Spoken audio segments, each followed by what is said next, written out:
In July 2020, two young friends, Harper and Liam Cruz, entered Kings Canyon Forest and vanished without a trace just a few hours after turning onto the Mist Falls Trail.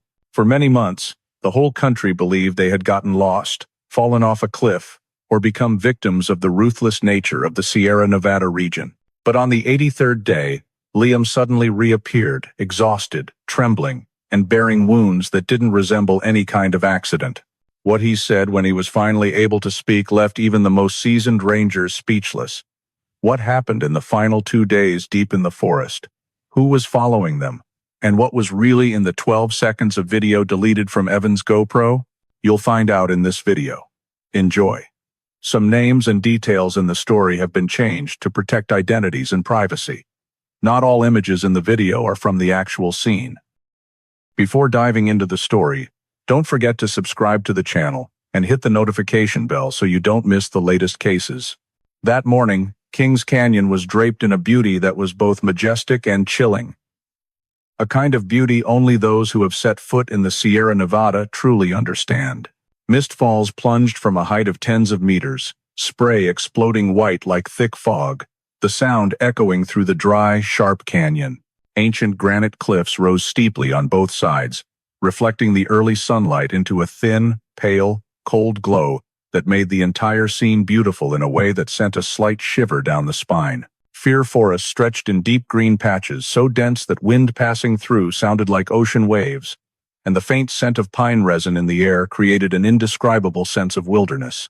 It was in that very setting that Harper and Liam Cruz appeared on the trail, both carrying large backpacks, their steps energetic and filled with the excitement of young people about to embark on an adventure in nature. From a distance, they looked completely ordinary. Evan walked ahead, taking long strides, occasionally turning back to smile casually as if teasing his companion. But Liam was different.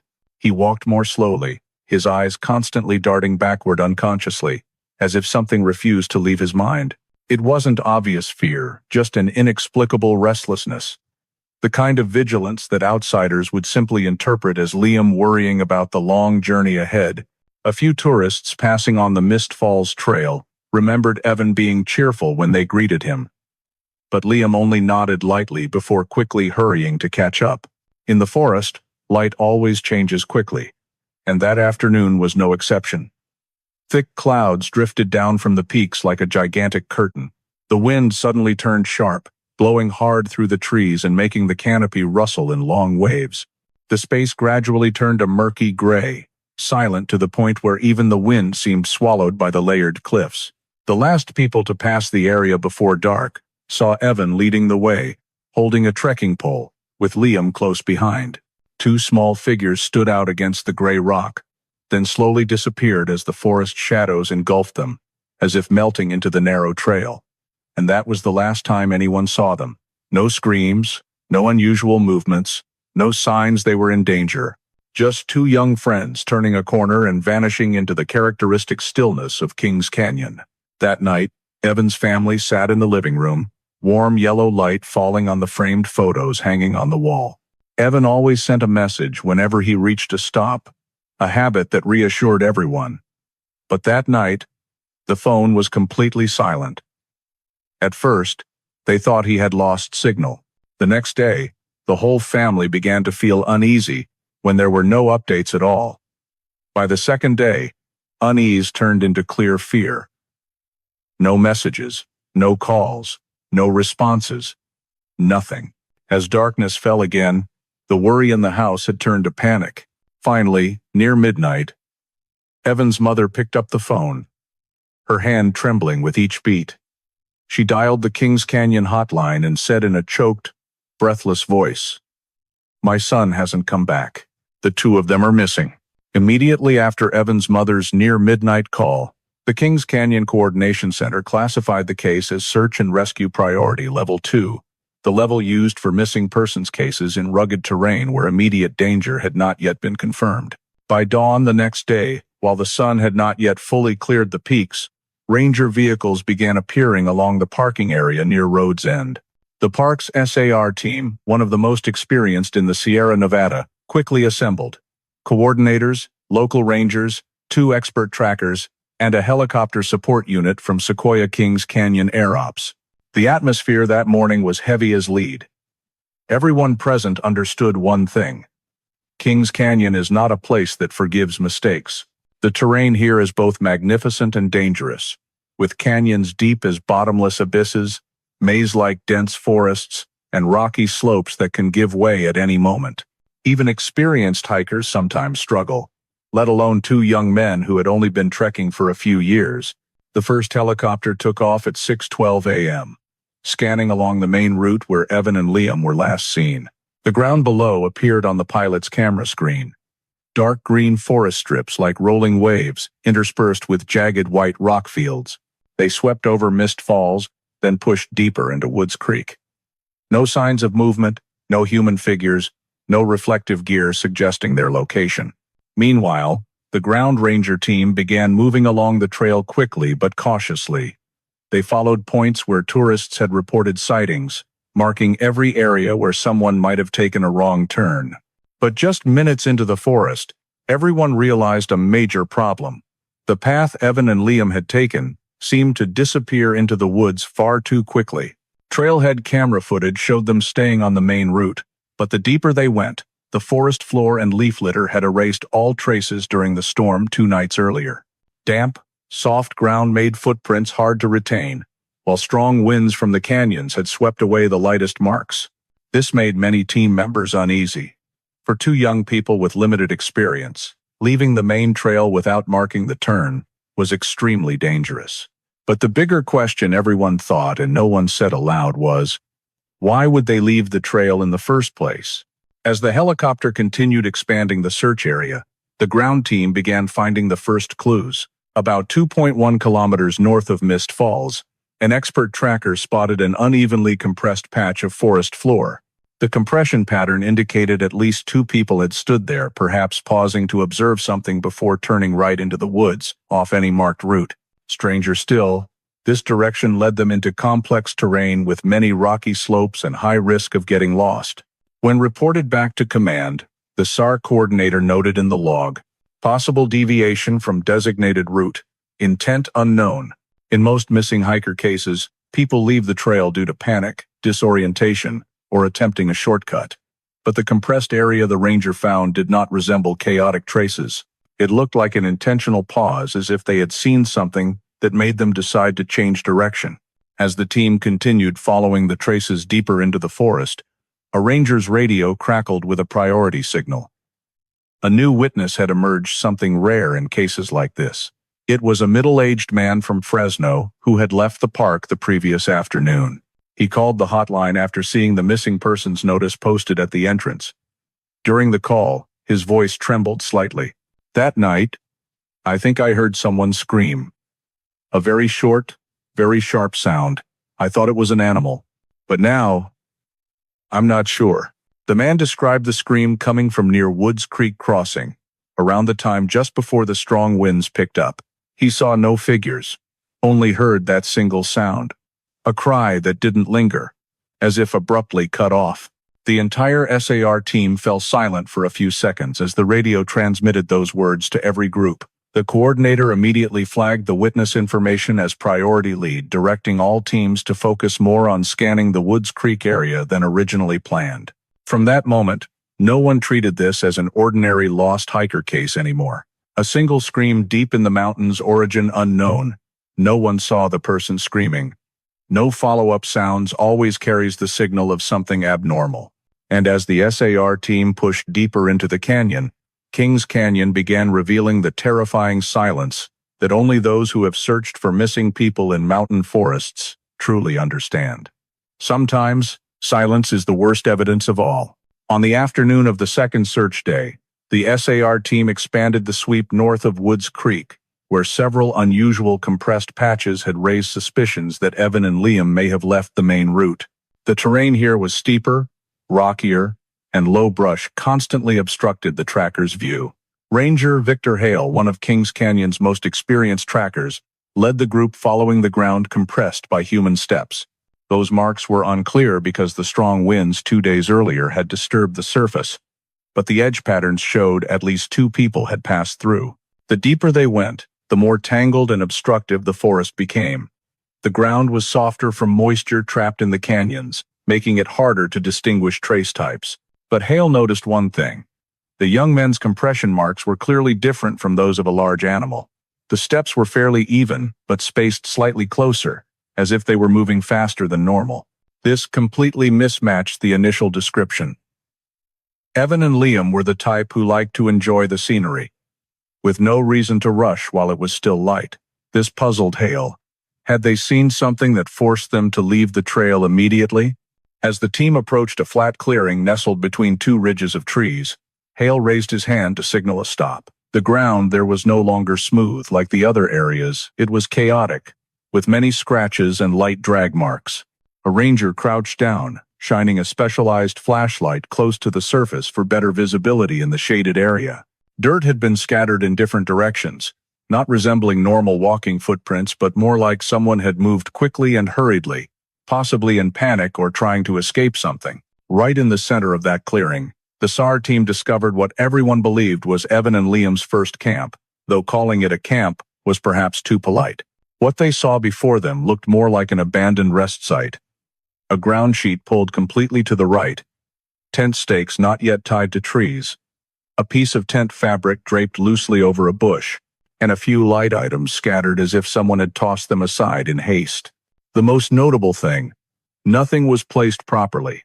It wasn't the kind of mess from beginners setting up a tent. This was the kind of mess from an action abruptly interrupted. Something happened here, Hale said, his voice low but firm. He pointed to the darker soil marks near a tree trunk. There are slide marks here, like someone sat down hard, or was pushed down. Another ranger, with years of experience tracking in the Sierra forests, observed the area from multiple angles. If they were setting up camp, there should be fixed compression points where stakes were driven, where backpacks were placed. But here, there's no pattern at all. It doesn't resemble any kind of camping setup. No one said it aloud, but everyone had the same thought. This camp was abandoned in an emergency. As the team continued checking the surrounding areas, Ranger Melissa Gao discovered something that made the atmosphere even heavier. She crouched close to a patch at the edge of the camp, shining her light carefully and calling everyone over. The ground there was depressed in an almost perfect circle, with a diameter of about 12 to 14 centimeters. Hale looked for a moment, then said quietly, "This isn't a human footprint, nor an animal track." Another ranger blurted out, "It looks like a machine foot." The discussion was short but tense. Few things in the forest leave such a perfectly round mark. But for those who had handled cases of illegal filming or spontaneous live stream groups in the park, the mark was not unfamiliar. It closely resembled a tripod foot, the kind used to set up a camera or camcorder. However, what chilled them more than the mark itself was its depth. This tripod mark wasn't made during the disappearance, Gao said slowly. It was left when the ground was still dry, meaning before the storm 2 days earlier. The group fell silent. That meant someone had placed a recording device here before Evan and Liam went missing. A younger ranger looked around the forest, his eyes full of confusion. Who would set up a tripod in the middle of nowhere like this? There's no viewpoint. No scenery worth filming. Hale stood up, his gaze directed toward the gap between two tree trunks, where the forest opened into a small path like a dark crevice. "Unless," he said, "that person didn't come here to film the scenery." At that moment, the helicopter overhead radioed down that they were preparing to move to the next area. The SAR team marked the camp location, photographed the scene, and synced all data back to command. But before leaving, Hale took one final walk around the camp, looking at the slide marks on the ground, the light scratches on tree trunks, and that strange circular depression. He murmured softly, "Something made these two run. And it seems they weren't the only ones here." As the SAR team left the forest, the wind suddenly shifted direction, blowing hard through the canopy and carrying a rustling sound, like footsteps gradually retreating deeper into Kings Canyon, a place where humans are not always the only ones standing among the trees. On the morning of the third search day, the SAR Command Center began compiling all data from the abandoned camp the team had just discovered. Scene photos, Soil compression patterns, drag marks, and the circular mark resembling a tripod foot were all sent to the terrain tracking unit. Experts reconstructed what had happened in that area 72 to 96 hours before the SAR team arrived, and the results made the atmosphere in the command room thick with tension. "Look at the compression at the camp edge," Ranger Hale said, pointing to the enlarged image projected on the screen. "The compression isn't deep, and the surface isn't overly disturbed. That indicates one thing. They left the camp while it was still light, before rain or strong winds occurred." Another ranger nodded. "If they left the camp at night, we'd see more chaotic compression-angled steps, clustered steps, or long slide marks from lack of light. But here, there's none of that." The analysis team pointed to the ground south of the camp. There, footprints were deeper, longer, and slightly tilted to the left, signs that the person leaving them was moving quickly but controlled, like when anxious, not panicked. "This is very likely Evan or Liam's footsteps, or both," Hale said. "But the question is, why were they in a hurry?" Weather data provided by NOAA helped the team determine that on the night of the disappearance, strong winds began around 7 p.m. onward. If Evan and Liam left the camp before that time, it meant the cause wasn't them fleeing a storm, but some other factor that prompted them to abandon camp earlier than planned. As the analysis team continued reconstructing the movement sequence through footprints and surface soil moisture, a young ranger named Alvarez noticed something significant from Evan's phone data. Evan's phone had been connected to automatic cloud backup. Whenever the device caught a weak signal, even for a few seconds, the system automatically uploaded the latest photos or videos, and in the late afternoon before the disappearance, Evan's cloud had uploaded a short 11-second video. The video was filmed at a spot with a wide view, sunset light casting a deep orange over the granite rocks. Evan stood in front of the camera, turning the lens toward the valley, describing light that's beautiful in a strange way. Behind him, the pine forest sank into the fading daylight, everything normal in the first few seconds. But when the tech team slowed the video to 0.25 times speed, something unusual became clear. Behind Evan, in the left corner of the frame where the forest shadow was pitch black, a blurry shape moved across, not the movement of a forest animal. It was taller, moving parallel to the camera angle, steps very light, almost not touching the ground. It was impossible to tell if it was human or something else, as only a fleeting shadow passed. But its movement was enough to make everyone in the room hold their breath for a few seconds. "That," Alvarez said, eyes wide, "isn't a bear, isn't a deer, nor a ranger in dark clothing. We didn't have anyone patrolling that area at that time." Hale frowned, rewinding the video once more. "How tall?" "Based on the shadow height and camera position, about 5 feet 11 inches to nearly 6 feet 3 inches. The room grew heavy. Both Evan and Liam were shorter. No one else was registered on that route at that time. So who, or what, was moving behind them? But the biggest twist in the data wasn't in the video, it was in a text file, an unsent message. Evan's phone had caught a weak signal at a high point, allowing a partially written message to upload as a draft backup. The message was written in the late afternoon, at a time matching the sunset video. The content was just 4 words. "Something's not right." And then an ellipsis, no continuation, no recipient, no send. Timestamp data showed Evan started typing the message at 6:07 p.m., a few minutes after the sunset video was recorded. The message was unfinished, as if he was interrupted by something. Who was he going to send it to? One ranger asked. "Maybe family," another said. "Or Liam." But Hale shook his head. No. If he was going to message someone, Evan would have entered a number or name first. There's none here. The message was opened, a few words typed, then abandoned. It was as if Evan intended to record a warning for himself or for anyone who might find the phone but didn't have time to finish. Those small clues weren't clear evidence, but pieced together the abandoned camp, the circular mark like a tripod foot, the hurried movement traces, the blurry figure in the video, and an unfinished message. They all formed a reality that was hard to ignore. Something had made Evan and Liam leave the camp earlier than planned, and possibly very quickly, very suddenly. As the SAR team marked the next area to scan, no one said it aloud, But everyone knew. They were no longer searching for two lost hikers. They were following the first traces of a night that had not unfolded like ordinary missing persons cases. And the deeper they went into the forest, the more suspicious the final hours of Evan and Liam became. On the morning of the fourth day of the search operation, the SAR team, along with analysts from the command center, began putting on the table a possibility familiar in Sierra Nevada disappearances: natural disaster. This mountain range is notorious for sudden microbursts, powerful wind gusts strong enough to topple large trees, and small but extremely dangerous flash floods when water pours down from the peaks unexpectedly. If Evan and Liam were among the unlucky victims who had encountered a sudden natural calamity, the investigation needed to start there.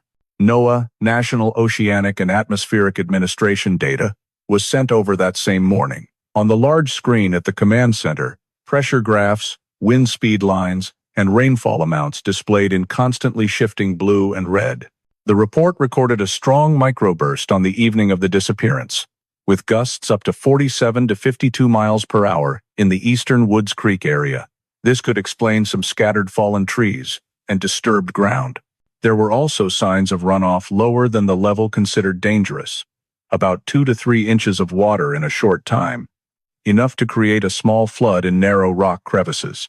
However, when the SAR team cross-referenced the weather data with the traces observed at the scene, the picture didn't match. First, microbursts usually happen very quickly, just a few minutes, but leave characteristic signs: fan-shaped patches of broken trees or uniform breakage direction. The Rangers had checked the entire area around the abandoned camp and the route Evan and Liam might have taken. Though there were a few broken branches, their positions and breakage directions did not fit the strong wind pattern at all. Furthermore, if the microburst caused panic leading them to abandon camp, the soil compression near the camp should show frantic, directionless running steps. But the compression pattern at the camp was even, not chaotic, indicating they left in a controlled state, not fleeing strong winds. As for the possibility of a small flood, the SAR team checked immediately. Woods Creek can indeed rise during bad weather days. But the area where Evan and Liam set up camp was on ground about 2 meters higher than the creek level. The recorded water volume from NOAA was below the level that would create local flooding. And especially, there were no traces of water wash, no dark driftwood pieces, no new mud layer or smooth pebbles worn by flow. Veteran Ranger Hale concluded, no flood, absolutely not. If there had been a flood, the ground here would tell a different story. The analysis team's preliminary conclusion: no evidence of wind strong enough to cause panic. No evidence of a small flood that could pose direct danger. No signs of lightning strikes or any extreme weather phenomenon affecting their camp. However, just as the natural disaster hypotheses were being ruled out one by one, a ranger on the ground discovered something that made the entire group pause. While scanning an area about 600 meters north of the abandoned camp, Ranger Melissa Gao noticed a fir tree with a trunk diameter of nearly 40 centimeters, broken clean across, at a height of about 1 meter, 20 centimeters. This was immediately flagged as abnormal. Microbursts or strong winds usually uproot trees or break them at the crown, very rarely snapping the trunk cleanly across. Gao called everyone over. The broken trunk was not twisted, not bent to one side, and the break point showed no signs of rot or insect damage. It looked like it had been subjected to a very strong, very focused horizontal force, not wind force. This one isn't from nature, Hale commented. Wind doesn't break trees like this. Bears don't either. Deer certainly not. Gao measured the break mark and noted in her log. Break is flat, decisive, like it was struck hard by a large, heavy object, or bent by human force but extremely strong force. A young ranger observing the break turned pale. Evan and Liam could never break a tree like this, even together. All eyes turned to the tree as if it held a secret no one could explain. It was the first piece of evidence that day that shifted the entire investigation direction off its original path. NOAA data said strong winds, but the broken tree said something entirely different. When the report was sent back to command, no one said it aloud, but everyone understood. If nature couldn't explain this, then something else had caused it. Something that appeared in the area Evan and Liam passed through, and it wasn't like any form of natural disaster the team had ever encountered. 83 days after the search began, when the disappearance of Evan Harper and Liam Cruz had gradually sunk into one of the near-hopeless files, on a freezing October morning, an unexpected phone call rang at the Cedar Grove Ranger Station. The callers were an elderly couple hiking on the lower section of the South Fork Trail, their voices trembling as they said they had just encountered a gaunt young man, staggering, looking like he had just come back from the dead. The ranger team immediately dispatched vehicles to the reported location. When they found the man, no one immediately recognized him as Liam Cruz, the person who had been missing for nearly 3 months. He stood in the middle of the trail, barefoot, jacket disheveled, his face so emaciated it was startling. Liam was skin and bones, his eyes sunken like 2 black pits, hair long and matted, and his face covered in dirt along with small scratches. He looked like someone who had endured a prolonged nightmare. What shocked the Rangers most was the jacket Liam was wearing. It was Evan Harper's jacket, the gray-blue one Evan had worn in the sunset video uploaded to Cloud Backup. Anyone who had seen that footage couldn't help but freeze. Evan was wearing it the day he vanished. Now, 3 months later, it was on his companion. When the Rangers approached, Liam didn't run, nor did he show clear signs of awareness. He hunched over as if startled by the slightest sound, then suddenly looked up, his face pale white. His eyes widened as if pained by the light. A ranger lightly touched his shoulder, and in that moment, Liam nearly collapsed. They had to support him, offer water, but Liam only took a small sip before coughing violently. When the rescue blanket was draped over him, the Rangers finally saw clearly what was hidden under the torn clothing. Evenly spaced round bruises running along both arms, in rows, exactly like grip marks from a circular object. Not animal scratches, not from forest vines, certainly not self-inflicted. They were marks from repeated impact force, as if someone had grabbed him, or tightly restrained him with some tool. Ranger Hale, who had tracked them for weeks, stood frozen, staring at those bruises. They resembled exactly the circular marks on the broken tree trunk in the forest, the horizontal, decisive, and strange traces, but he didn't say it. No one wanted to speculate too soon. When they brought Liam back to Cedar Grove Station, he still said nothing. Medical staff had to help him onto a stretcher because his legs were no longer steady. In the cold white light of the medical room, they examined his entire body, recording every small mark. Besides the round bruises, Liam had parallel scratches running from his calves up to his knees, and the skin on his left wrist was darkened, as if once tightly bound for too long. Grade 3 dehydration, extreme physical exhaustion, abnormally rapid heart rate all indicated Liam had somehow survived in harsh conditions for many weeks. When the doctor tried to ask questions, Liam only trembled violently. His lips moved, but formed no words. On the third try, when a ranger gently asked, "Where's Evan, Liam? Where is he?" Liam clenched both hands until they turned white. He looked up, his eyes bloodshot as if snapping out of a nightmare. And then, for the first time since reappearing, he opened his mouth to speak. His voice was hoarse, weak to the point that those nearby had to hold their breath to hear clearly. Don't let it find me." The entire room seemed to freeze. Liam trembled even harder, as if afraid of the very words he was about to say. A second later, he whispered the next sentence, sheer horror, clear on his face. "They're watching." A terrifying silence enveloped the entire room. An older ranger glanced at Hale as if asking, "Who are they?" But no one dared speak. Liam continued muttering, sentences overlapping one another, as if his mind couldn't escape what he had encountered in the forest. "Don't go back. Don't let them see the light. Don't let them touch you." Those fragmented, meaningless words to outsiders seemed like echoes from a terrible obsession that only Liam knew.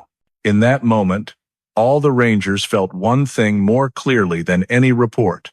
Liam hadn't just gotten lost in the forest. He was hiding from something. And the most important question hit them hard. The question no one dared say aloud was, if Liam was hiding from them, what had happened to Evan? When Liam was moved to an isolation room for continued medical monitoring, the Rangers began to realize that his return didn't resolve the mystery, it only opened a darker, deeper, and more incomprehensible door than anything they had ever encountered in a Kings Canyon disappearance. In the temporary emergency room at the Cedar Grove Ranger Station, Liam Cruz lay curled up on the metal bed, the rescue blanket draped over him reflecting the pale white light. Doctors from Fresno had been flown in by helicopter that same morning. Liam's case wasn't just ordinary exhaustion. The injuries on his body needed careful analysis, as they didn't match any common injury patterns seen in people lost in the wilderness. Dr. Janelle Rowe was the first to approach. When she gently lifted Liam's arm to examine it, one detail made her pause. His left wrist had a long dark mark, purple-black, running almost 360 degrees around it. The way the mark encircled the wrist made it clear it wasn't from vines, not from tangled branches, and certainly not from accidental impact. Dr. Rowe said quietly to a nurse, "This is a restraint mark.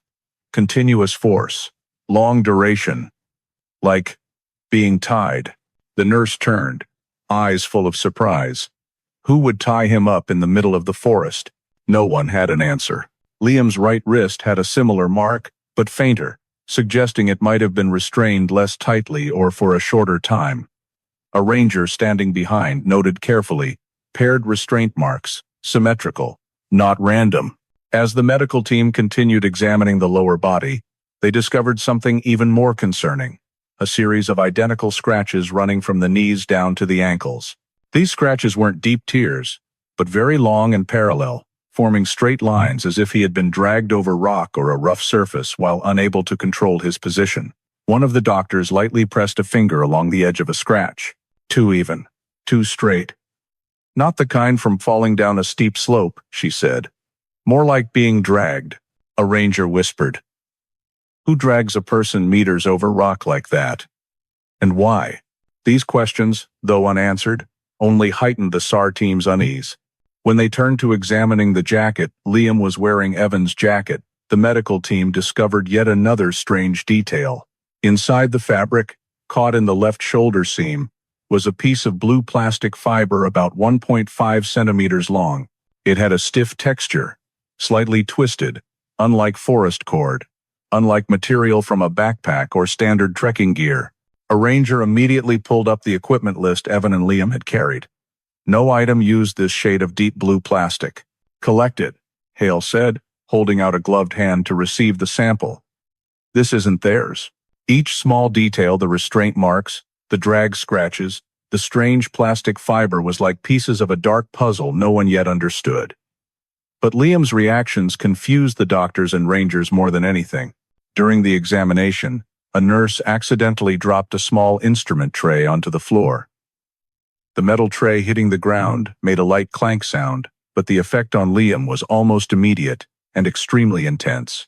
He bolted upright in bed, eyes rolling white, body shaking violently, both hands covering his head, as if that metal sound was something horrifying.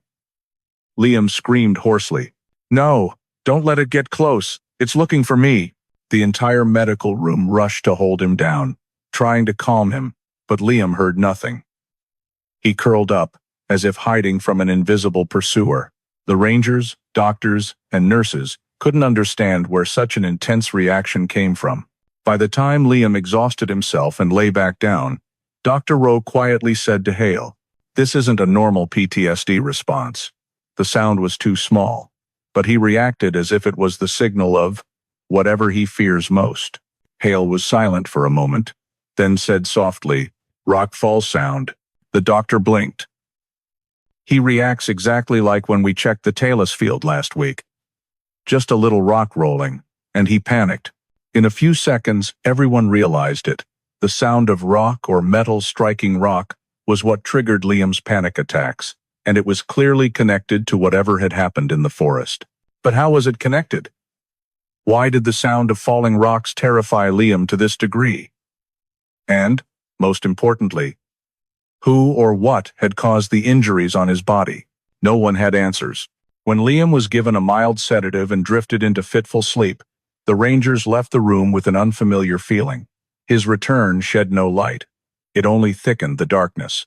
They had found Liam. But the biggest question remained unanswered. How had Liam survived, And what was he truly running from in Kings Canyon? Liam woke up after nearly 4 hours of restless sleep under the effect of a mild sedative. When he opened his eyes, the medical room was quieter. The lights had been dimmed to a softer level, the windows closed to reduce the sound of wind blowing in from the valley, and 2 rangers stood several steps away so he wouldn't feel threatened. Everyone had agreed that questioning Liam needed to be done carefully, slowly, but it had to begin as soon as he could speak, because Evan's body still hadn't been found and too much time had already passed. Dr. Rowe was the first to sit beside the bed. Her voice was gentle and calm, unhurried. "Liam, do you know where you are?" Liam looked around for a long moment, as if trying to distinguish reality from hallucination. Finally, he nodded faintly. "Cedar Grove, Ranger Station." That was Liam's first complete sentence since being found. Another ranger, Hale, sat farther away, taking notes. He had followed the case from day one, and knew that anything Liam said now could be the key to the entire event that night. Dr. Rowe continued, "We want to understand what happened. You don't have to tell everything at once. Just share what you remember." Liam swallowed, his hands clutching the blanket as if grasping the only thing keeping him anchored to reality. His face was gaunt, but a fragile clarity began to appear in his eyes. And then the first account began, the first version. Version 1. Evan. Slipped. Liam spoke as if repeating a story he had rehearsed in his head. Evan was walking ahead. The ground was slippery. We were crossing a slanted rock field. He slipped down. He paused, his forehead wrinkling as if trying to pull the memory from a thick fog. I ran after him, but I wasn't fast enough. I couldn't see him anymore. A silence enveloped the room. Liam breathed heavily, like someone who had just run a long distance. "I thought he fell somewhere near the creek," Liam continued, eyes staring into empty space. But Hale noted immediately, "Doesn't match." Woods Creek at that time wasn't close enough to the camp location for Evan to fall into the water. This version, based on the scene evidence, didn't fit. But no one interrupted Liam. They let him continue. Version 2. It pulled him away. After a few minutes of silence, Liam's expression suddenly changed. His breathing became rapid. "No, that's not it. It wasn't a slip." He brought both hands to his head, as if suddenly remembering something far more terrifying. "There was something in the darkness. It pulled him away." The room seemed to drop a degree. We were packing up. Evan was a few steps away from me. Then, there was a sound from behind. Evan turned around. And Liam stopped, his body shaking. Then he was gone. Like he was yanked backward, as if someone standing behind grabbed him. A ranger asked quietly, "Was anyone there, Liam? Did you see anyone?" Liam shook his head hard. "I only saw a shadow, a long black shadow. Not an animal, not a person, or if it was a person, not like anyone I've ever seen." Hale noted. Statement unreliable or panic response. But Liam's face wasn't the kind that invents stories. It was pure fear. Version 3. Someone was filming us. Liam suddenly looked up, eyes wide. Someone was following us. His voice was completely different from before, not fragmented, but sharp and cold, as if a complete memory had suddenly surfaced. From the second day, we knew someone was in the forest. "Are you sure?" the ranger asked. "Sure," Liam replied, his voice so firm it silenced the entire room. We heard sounds, like light footsteps, then metal scraping against rock. Evan said someone had set up a camera near the camp. Hale felt a chill run down his spine. The tripod footmark in the camp flashed in his mind. Liam continued, voice trembling but clear. "That night, I saw something reflecting moonlight between the tree branches, like a lens. Someone was filming us. Did you see their face?" Liam shook his head. "No, but I knew they were there, watching us, following every step." All 3 of Liam's versions were different, one rational, one illogical, and one terrifying to the point no one wanted to believe it. But they all had one thing in common. A sudden event occurred, and Evan disappeared in seconds. When Dr. Rowe gently asked, "Were you standing close to Evan at that moment? Did you touch him?" Liam closed his eyes tightly. Tears welled up, but he tried to hold them back. I tried to grab him, tried to hold on, and Liam gasped for breath, as if struggling to say it. I grabbed someone's hand. The entire room stopped. No one breathed heavily. But that hand, Liam opened his eyes, staring straight ahead but with empty gaze, wasn't Evan's. The ranger standing closest asked very softly, "What do you mean?" Liam trembled. Evan was in front of me. But the hand I grabbed belonged to someone, standing behind me. He broke down crying. I didn't see the face, but I knew that hand was bigger, rougher, and cold as stone. Someone was standing between us, and pulled him away. The air in the room became thick. So thick, everyone felt as if they were being swallowed by the words themselves. Hale wrote a short line in his notebook, grabbed a hand that didn't belong to Evan. No one knew how to react. This statement was absurd, terrifying, and extremely significant because it opened up the possibility everyone had been avoiding. There was a third person in the forest the night Evan disappeared, and that person had been standing right next to them, close enough to grab Liam, strong enough to make Evan vanish in an instant. Liam shrank back against the headboard, hugging his knees, repeating one sentence like the lament of someone who had been running for weeks. It was standing right behind me. It was behind me. No one in the room still considered this an ordinary lost in the woods case anymore. At the temporary command center in Cedar Grove, Hale and the technical analysis team began reopening all of Evan's cloud data to examine every frame, every millisecond. They knew Liam was in a fragile mental state. His statements fragmented. But that didn't make them ignore any detail that could confirm or refute what he had said. If there was any objective evidence supporting Liam's words, it would be in the videos Evan had accidentally uploaded before disappearing.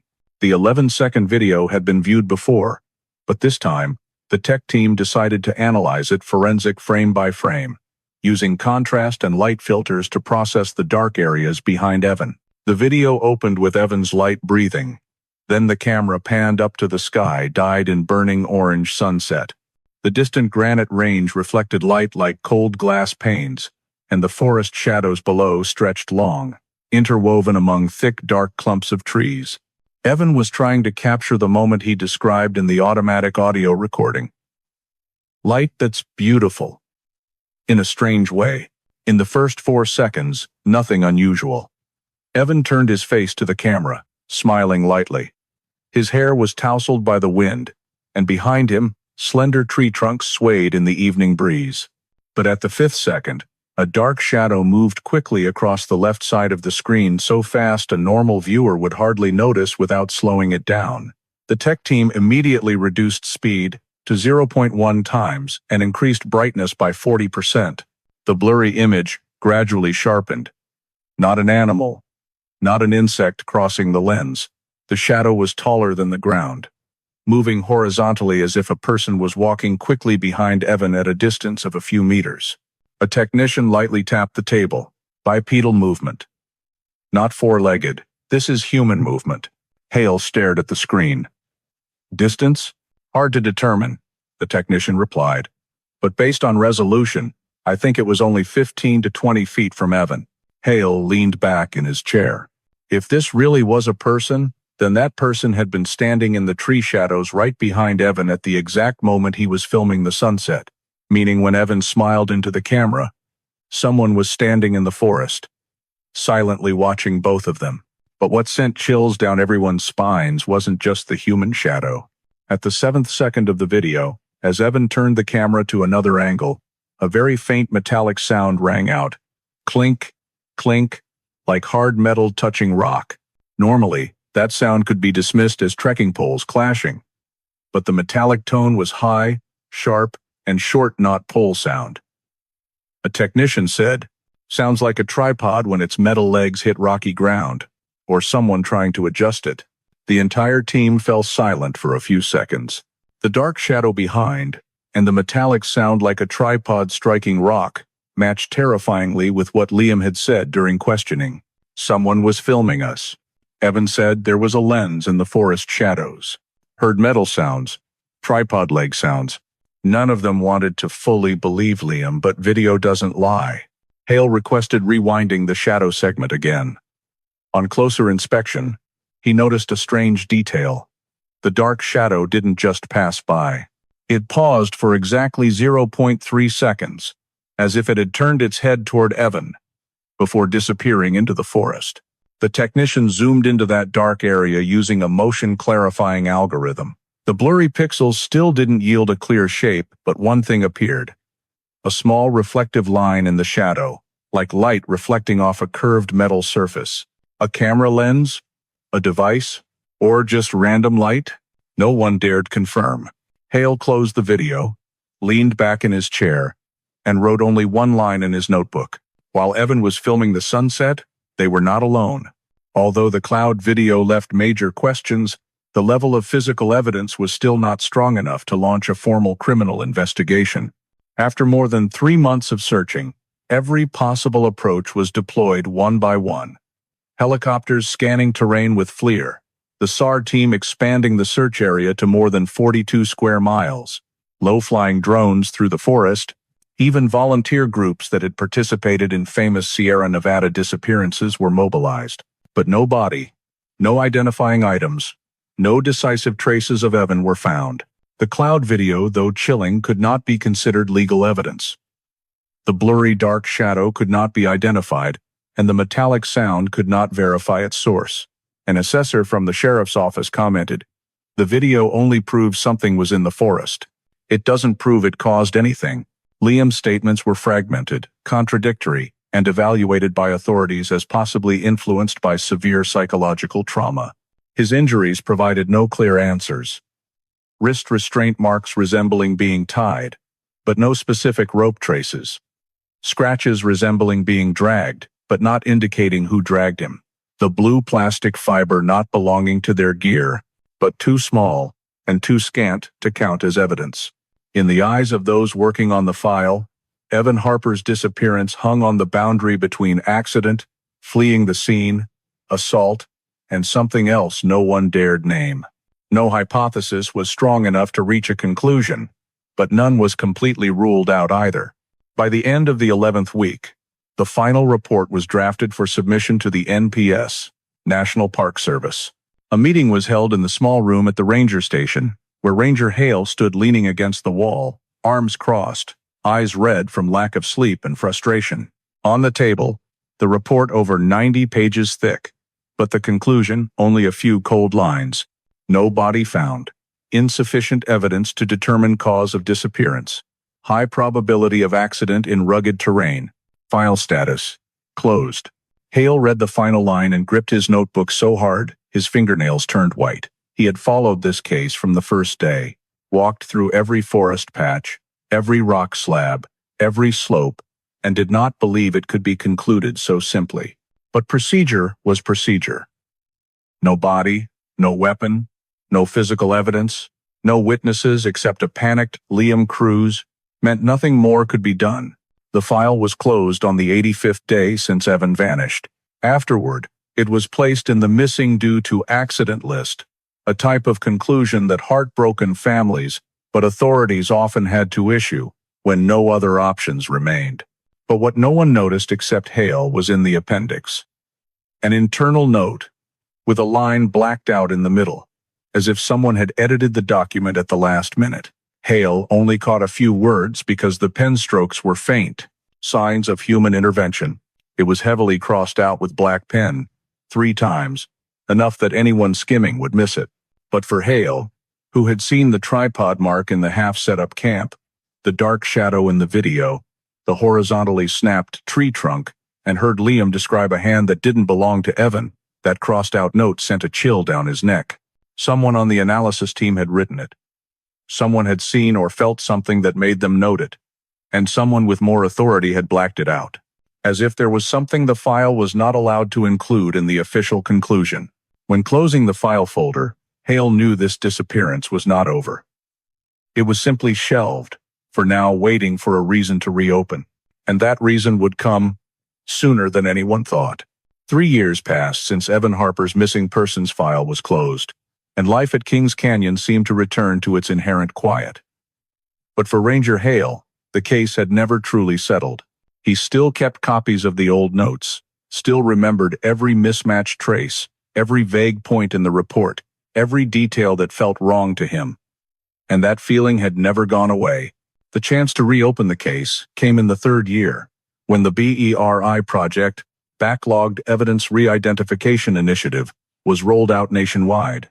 This was a funded program to reanalyze old evidence using new technology, AI microsoil mapping systems, microstratification microscopy, and industrial material matching models. The project's purpose was to review evidence overlooked due to lack of technology at the original time. Among the evidence bags sent from Kings Canyon was a small one, nearly forgotten for 3 years. A section of Liam's jeans fabric, cut out on the first day he was brought into the medical room. At the time, the soil stuck to the fabric was deemed unimportant because it was believed Liam had simply gotten lost and found his own way down to South Fork before collapsing. No one expected that sample to hold the biggest answer in the entire disappearance. Hale was the one who proactively requested the sample be sent for berry analysis. He didn't expect much, perhaps just hoping for some additional information, but the results left him standing frozen for minutes. Soil sample does not match location where Liam was found. The first result appeared on the screen as a 3D geological map. The location where Liam was found, South Fork Trail, showed in red, but the soil from the jeans fabric showed deep green, at a position more than 7 kilometers northeast. This area was not a trail, not a camp, no infrastructure. It was a massive rockfall zone, granite talus field, with extremely difficult to access terrain. Reaching it required over 2 hours of continuous climbing on sharp-edged rocks. No exhausted person could get there alone, let alone someone as severely debilitated as Liam when he appeared. A geologist analyst said bluntly, "There's no way Liam walked through there on his own." Definitely not. Hale stared at the map, trying to visualize the entire route. If Liam appeared on South Fork but the soil was from granite talus field, it meant he had been there during the missing period, or at least passed through it, but not on his own feet. This supported the statement everyone previously dismissed as delusional. Liam had said he was dragged over rocks, grabbed and pulled by someone. Back then, it was thought to be a form of post-traumatic disorder. Now the data was saying the opposite. Polycarbonate particle trace of a recording device. The report continued to stun the group when the microparticle analysis revealed another discovery. In the soil sample, the tech team found a transparent polycarbonate particle the size of only 1/10 of a grain of sand. This type of polycarbonate was not part of any gear Evan or Liam carried. The two only had phones, an old travel camera, and a small aluminum flashlight. None used polycarbonate in their components, but the polycarbonate in the sample was high quality, typically used in small camera lenses, shock-resistant lens protectors, and GoPro lenses from 2014 to 2018. An analyst said, "This polycarbonate particle only appears when a camera device suffers a strong impact, causing a tiny piece to break off."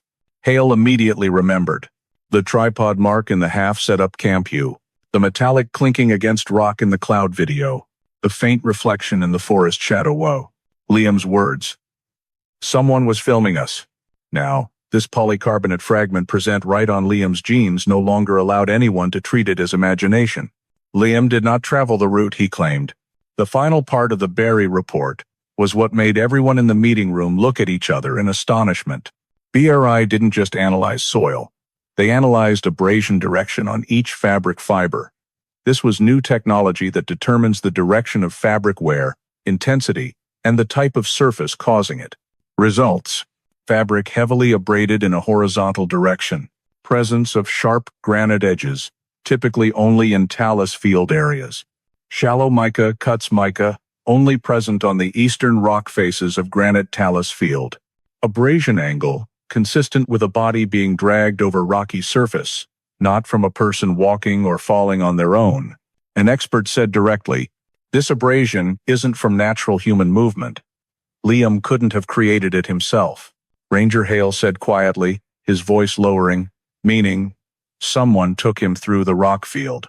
The expert looked at Hale, then continued, "If dragged, The speed and force had to be strong enough to abrade the fibers consistently. And it appears he wasn't fully conscious when it happened. Those words made the room heavy. No one still viewed this as an accident anymore. No one still believed Liam simply got lost. 3 years later, physical evidence for the first time pointed to Liam experiencing something far beyond what he could express in words.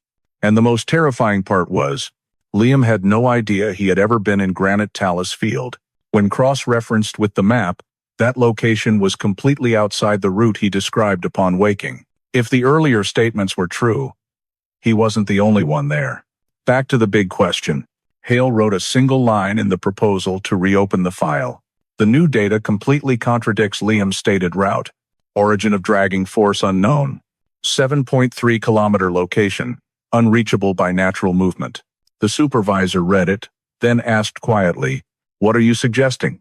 Hale replied, "I'm not suggesting anything. I'm just saying Liam didn't walk alone." The supervisor looked straight at him, saying nothing more. But both understood that from the moment the map showed the soil 0.7 kilometers away, Evan Harper's disappearance no longer belonged in the accident category. It had become something else, something Liam's statements had alluded to 3 years earlier. Someone was standing behind me. About 2 weeks after the BERI project analysis results were submitted, Ranger Hale unexpectedly received an email with a short subject line, "Drone footage Kings Canyon 2020? The sender was a hiker from Utah named Mark Ellison, who had done a multi-day trek in Kings Canyon around the time Evan and Liam went missing. The email attached a brief message. "I heard the case might be reviewed again. I found old drone video on my hard drive. There might be something you need to see." Hale opened the video file immediately. The drone footage was shot with an older DJI model. The image not super sharp, but clear enough to recognize the terrain. The timestamp on the video showed it was recorded in the late afternoon, only about 1 day before Evan and Liam were reported missing. Mark had posted a few seconds of it online 3 years earlier, but had never shared the full original, especially the over 12-minute segment that had never been released. Hale played the video. And within the first 2 minutes, he knew he was looking at something the 3-year search had failed to uncover: the appearance of a third tent. Mark's drone flew along the mountainside, passing Mist Falls, then heading toward the Woods Creek area. As the drone crossed a gap between two cliffs, the ground below appeared, a thin pine forest. Farther out, a mix of rock fields and clear patches. And at the forest edge, where there should only have been trees and rock, a dark gray tent appeared. Not Evan and Liam's 2-person tent. Not the tent of anyone from the 3 hiker groups listed in permits that day. This tent was larger, dome-shaped, dark-colored, the kind used for filming expeditions or technical surveys. Hale stood up from his chair. My God, why didn't anyone spot this before? The drone continued slowly gliding past. From the angle, the tent wasn't on any hiker trail. It was set up in a remote spot that could overlook both the forest and a wide-open area ahead, ideal for placing observation or recording equipment. But what sent a chill down Hale's spine wasn't the tent. It was what stood in front of it. Human figure standing motionless for 20 seconds. Mark's drone scanned across the area, and when the camera stabilized, Hale saw a human figure standing right in front of the tent door. An adult, tall build, wearing a dark-colored baseball cap. But the strangest thing was the posture. The person stood completely motionless, like a stone pillar, for nearly 20 seconds of footage. No bending down, no turning the head, no stepping, no reaction as the drone flew by, no waving, no attention to the engine noise. A person with a drone flying 50 to 70 meters away should have looked up or reacted. But this one stood still, as if uninterested or not wanting to reveal interest. Hale rewound the video 3 times to be sure. Not Evan, not Liam. Broader build, taller, wider shoulders, heavier frame than both boys. The person wasn't carrying a backpack, wasn't holding a trekking pole, didn't look like any hiker. Mark Ellison, in a follow-up message, wrote, "I remember seeing the tent from afar back then, but thought it was Forest Survey staff. Watching it now, I realize it doesn't look like a ranger tent at all." Hale continued watching the video. Not just the suspicious tent, Not just the motionless figure, but one more detail that chilled him. Camera turned in the final second. At the 11th second of the drone filming the tent, the person in front slightly tilted their head, very slowly, almost imperceptible, unless zoomed in. But Hale noticed. That movement wasn't toward the drone, wasn't looking into the forest. He turned his head toward the Mist Falls trail, the path Evan and Liam had taken that day, as if he knew exactly that someone was in that area. Hale quickly noted in his notebook, figure monitoring trail area, possible long-term observation. But something more worrying appeared as the drone continued flying away. Large tent, motionless figure, hidden position, all clues. But Mark added one more detail in the next email. I'm sending you the full footage. I checked the permit list again. No hiker registered camping in this area all that summer. Hale immediately accessed the permit system. Mark was right. Throughout the first 3 months of trekking season, no rangers set up tents nearby. No scientific survey groups planned. No filming crews working in the area. No individuals permitted off-trail camping. The tent's location where the drone captured it did not appear in any permit all summer. Meaning, someone had set up a large, secret tent, unregistered, unreported, in a position that could observe the trail and the forest area Evan and Liam passed through. They were there before the disappearance occurred. And they didn't abandon the tent in the usual way. No hiker saw them leave. No reports of their activity. And the person standing motionless in front of the tent for 20 seconds, the one unbothered by the drone, could be the one Evan and Liam felt was following them. Hale turned off the video, sitting in silence. His heart pounded like an echo in the forest. This discovery, combined with the 7-kilometer soil sample, the drag marks on Liam's jeans, the tripod mark, the dark shadow in the sunset video, all pieced together into a terrifying shape. Not just a third person in the forest, but someone with equipment, a separate camp, an observation position, and unclear motives no one knew about. This was no longer about two people getting lost. Someone, a person present in Kings Canyon before Evan and Liam vanished, had set up a secret tent, watched them, and left no administrative trace. And when the drone captured that image 3 years ago, no one knew it had accidentally recorded the only moment a mysterious figure appeared in the entire case. Ever since viewing the Utah hiker's drone footage, Ranger Hale felt as if all the scattered pieces from the past 3 years were gradually sliding into place. The unregistered tent, the figure motionless for 20 seconds in front of the tent door, the ideal observation position. Everything suggested someone had established a secret camp deep in the forest. And if that was true, there was a high chance other evidence remained in that area, something the original SAR team couldn't find. Hale requested permission to redeploy a narrow survey around the area captured by the drone, not a large-scale search, but a specialized 4-person team using magnetic field scanners and ground thermal cameras to sweep deep rockfall zones. The day they returned to Kings Canyon, the weather was cold and dry, wind blowing through the trees like a reminder that this land had never been forgiving. Hale led the group exactly to the coordinates from the drone images. As they approached Granite Talus Field, the vast rocky area, the soil sample on Liam's jeans had proven he was dragged through. The entire team felt an eerie sensation, as if this place was hiding something people weren't ready to face. They divided the area into small grids for scanning. The tech team used metal detectors and infrared cameras to search for equipment or items buried under rock layers. The morning passed in silence. Except for the crunching of rocks underfoot, no one spoke much, as if they feared voices might awaken something dormant beneath the boulders. And then, near midday, a technician called out loudly, "Detection! Metal object under the second rock layer." Hale rushed over immediately. They carefully lifted each surface rock, trying not to damage the object below. When the second layer of rocks was cleared, a black, textured, rectangular object emerged amid the dust and broken granite fragments. A GoPro. It lay on its side, the outer casing heavily scratched, the front glass cracked in a spiderweb pattern. But what stunned the entire team was that this GoPro had a short strap on the edge, the kind used to attach to a chest or backpack, and the model matched exactly the type Evan had carried. Hale picked it up with gloved hands.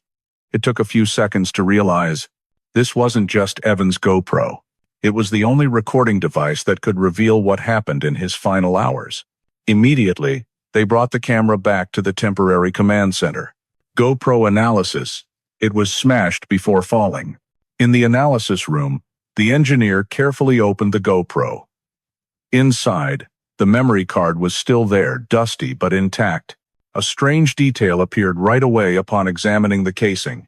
The main breakpoint was on the left edge, with two small dents not from a natural fall from height. A technician examined it under a magnifying glass. Not impact from falling. This is direct blunt force. Someone, or something, smashed the camera hard before it fell into the talus. Hale frowned. If the camera broke from a fall, the cracks would radiate without round dents. But those two round dents resembled being struck by the metal tip of a tripod or a similar hard object. An analyst said, "Look at the break angle. It was hit first, then thrown or dropped. That meant someone had deliberately stopped the camera from recording or deliberately destroyed it." Hale felt his heart racing. He knew that if the memory card was still usable, they were about to see something no one had seen in 3 years. Incomplete video, but 47% remains. When the data from the memory card was extracted, the software displayed the damage level. 53% of the video, corrupted or unrecoverable. 47% remaining viewable, but interrupted, with distorted audio and heavy image noise. Even so, that 47% was enough to open the door to Evan's final hours. Hale played the first segment. The camera shook heavily, apparently chest or backpack mounted. Evan appeared in frame, tired but still normal. He talked about the tough trail, the cold wind, the dinner he wanted to cook. Nothing foreshadowed what was coming. Hale fast-forwarded. Another segment showed Evan walking through pine forest, light fading. Evan whispered, "Not sure if anyone else is in the forest today." Hale felt his throat go dry. The next video was heavily noisy, but Evan could be seen stopping, looking to the left, as if hearing something. A sound played in the background, a faint clink, metal hitting rock. Exactly like the sound in the sunset cloud video. The camera shook. Evan turned, saying quietly, "Liam, did you hear that?" No answer. Wind blew hard. Forest leaves rustling into a strange noise. In the dark background, a blurry shape flashed by quickly, hard to tell if human or animal. But definitely not Evan or Liam. The video cut out for a few seconds. Then, the most critical segment appeared. "It's watching us." Evan breathed heavily, voice slightly shaking, camera tilting toward a rock outcrop. He said, voice low and hurried, "Liam, I think it's watching us." That sentence silenced the entire room. Evan adjusted the camera to scan between the trees. Flashlight beams swept over foliage. The metallic sound rang out again, closer. Liam appeared at the frame edge, breathing fast. I heard it too. The camera jerked quickly, as if Evan was extremely tense. He said again, clearer, "It's watching us." The video immediately became heavily distorted. Audio warped. Sounds of running. Sounds of collision. Sounds of something being dragged across the ground. And then the video cut off completely. The final part only captured heavy breathing, rolling rocks. And then a strong impact, very likely the moment the GoPro was struck, before falling into the talus. After 3 years, they had heard Evan himself confirm what Liam had repeated many times. Something was watching them in the forest. Hale sat motionless under the white light, wrist gripping his notebook tightly. He knew that from the moment Evan said those words, this disappearance was no longer an accident, and what they were about to uncover next could be darker than anything belonging to the natural Kings Canyon. News of the GoPro made the command center busier than at any point in the 3 years since Evan vanished. But Hale knew the remaining videos on the memory card only told half the story. The noisy segments, distorted audio, and interrupted images proved the camera had captured something far more serious than an accident. And for that reason, he requested the tech analysis team expand data recovery, especially the files marked as corrupted. The lead technician, a woman who had worked in criminal data recovery in San Jose, was the first to discover the biggest anomaly. There was a 12-second segment that had been manually deleted. Not damage from the fall, not fragmented files but deleted. Actively. Intentionally. This is deletion by user action, she said, pointing to the metadata graph. Not from impact. Not from water. Not from memory error. Someone accessed the camera and deleted 12 seconds right in the middle of the video sequence. Hale stared at the screen, eyebrows furrowed. Which 12 seconds? The technician zoomed in on the timeline. The deleted segment was right after Evan said, "It's watching us." And right before the final part, when the camera captured panicked breathing and impacts, meaning exactly at the moment when something actually happened, Hale said. Exactly, she replied. These are the most critical 12 seconds. Hale knew someone would only delete seconds as crucial as those for one reason: to hide something. What remains after the 12 deleted seconds? As they fast-forwarded to the video segment immediately after the cut portion, the first sound that played made the entire room fall into absolute silence. A heavy impact, like a body falling to the ground or being shoved hard against a rock. The camera shook wildly, spinning sideways and vertically. Evan's flashlight beam swept erratically over tree trunks, then pointed at the ground. The footage was chaotic, too disordered to distinguish human legs from tree roots. In a few frames, Evan flashed by. He was being yanked to one side, both arms trying to stay balanced. An arm from an unknown person slammed into his chest from the right, causing Evan to fall toward the camera. That fall was nothing like losing balance normally. It looked like being pushed, shoved, or struck. "That's not Liam," a ranger said after rewinding it dozens of times. "The shoulders and wrist are bigger, larger build, and the height angle doesn't match Liam." No one argued. At the third second after the cut, a large dark shadow flashed across the lens, blocking the light for 2 consecutive frames. The technician zoomed in on the shadow, adjusting contrast filters to separate pixels. The screen revealed a blurry outline of a human figure, but only enough to know it was about a head taller than Evan. No face visible. No clothing details. Just a faint silhouette. But the detail that sent chills down everyone's spines wasn't in the image, it was in the audio. The third voice. Hale asked the team to boost the volume of the lower audio waveform in the video. The waveform showed multiple layers. The top was howling wind, the next was running footsteps.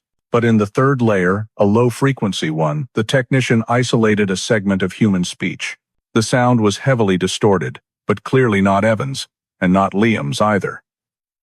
It had a deep resonance, cold and sharp, like words spoken very close to the camera but muffled by fabric or a mask. After noise filtering, the sentence became clear: "Turn it off." The room froze. It was a man's voice. Short, sharp, commanding. A voice that could only belong to someone who knew the camera was recording.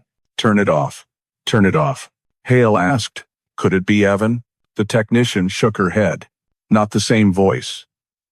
Not the same vibration pattern. This is someone else. Liam? No. Much lower frequency range, and the sound originated very close to the lens, meaning the person was standing inches from Evan's camera and spoke directly into the device. He might have been speaking to Evan, or to someone else, but the clearest fact was, he knew the camera was recording, and he didn't want it to continue. In the following frames, the camera jerked hard to the left. This time the sound was unmistakable. Hard metal striking rock, a high, decisive tone, exactly matching the dents found on the GoPro casing. A technician said quietly, "That's the first strike." Next came prolonged scraping, then panicked breathing, and the video cut off completely. Who deleted the 12 seconds? When analyzing metadata at a granular level, the technician found another crucial detail. The timestamp of the 12-second deletion in the middle of the video sequence did not match the moment the camera was damaged. This meant the video was fully recorded. The camera was struck and fell into the talus. Then at a later time, someone picked up the camera, accessed the menu 2x, and deleted the most critical part too. The technician said, the person who did this knew exactly what they were doing. This raised a bigger question than all the others. Who picked up Evan's GoPro after he vanished? Not Liam, because at that time he was exhausted and showed no signs of having touched the camera. Not a civilian, the area was far from any hiker trail. Not the SAR team because the camera was buried deep under rock layers, undetectable by eye. So who deleted the most important 12 seconds in the entire video? Hale stared long at the phrase, "turn it off," as if trying to peel away every layer of its meaning. It wasn't just a command. It wasn't just a request. It was the words of someone trying to prevent evidence of their own presence from reaching anyone else. And from that moment, Hale knew. What they were facing wasn't a random hiker, wasn't an accident, wasn't nature. There was a human identity unknown who appeared in the forest with Evan and Liam. And that person did not want to be recorded. When the phrase "turn it off" was isolated from the background noise and became the clearest audio in Evan's entire remaining video file, Hale understood that in-depth voice analysis was the mandatory next step. A man's voice appearing at the exact moment Evan and Liam were attacked, that was no longer coincidence. And if they could match timbre, intensity, or acoustic characteristics, they might determine height, build, even unique vocal resonance patterns. The audio segment was sent to an acoustics lab at a university partnered with the NPS. This was the team that had assisted the FBI in analyzing difficult voice recordings, distorted clips, muffled speech, or audio mixed with wind. 3 days later, the first report came back, and it was anything but gentle. Audio expert. This vocal range does not belong to a small person. The lab used formant analysis and vocal tract resonance extraction techniques.